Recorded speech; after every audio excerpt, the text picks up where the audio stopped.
So update to reflect the GRTA and, the North Coast Great Redwood Trail Agency as opposed to the North Coast Railroad Authority.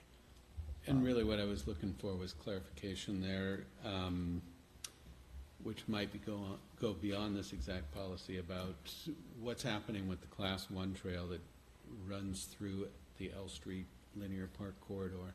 Is it going to stay exactly as is? I know we have a policy that says we won't reduce the length of or the distance of Class I trail throughout the city, and we're sticking to that, right? I'm just looking for clarification on all this.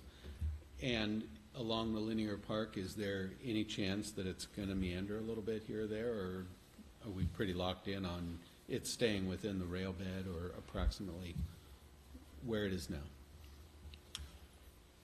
The policy that you're referring to that called for, essentially no net loss of trails was included to allow for under, the previous proposal, which had, a K&L Street couplet, there would have to be some modifications to the trail clearly there. And then there are a couple of other areas where, segments of trails might be, need to be moved.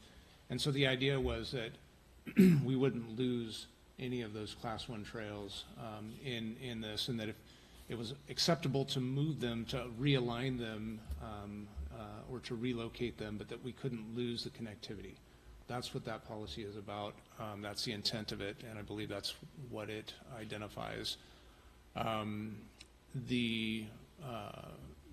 Since the L Street couplet, LK couplet has been removed from the plan, there's a lot, I don't have anything that I can point to in the plan that would specifically alter any Class I trail.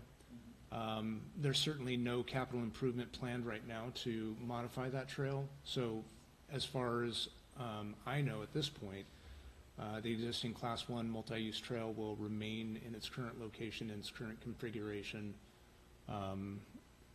in perpetuity, until something else changes. I still think it's an important policy to keep in the document, because if a project does come forward that we don't know about right now that may relate or relocate rather, that Class I trail, we want to make sure that we don't lose the connectivity or that it's rerouted in such a way that makes it ineffective or, anything like that. So this just gives, policy direction where, as we're updating our capital improvement programs, if they address that they're covered by that no net loss policy.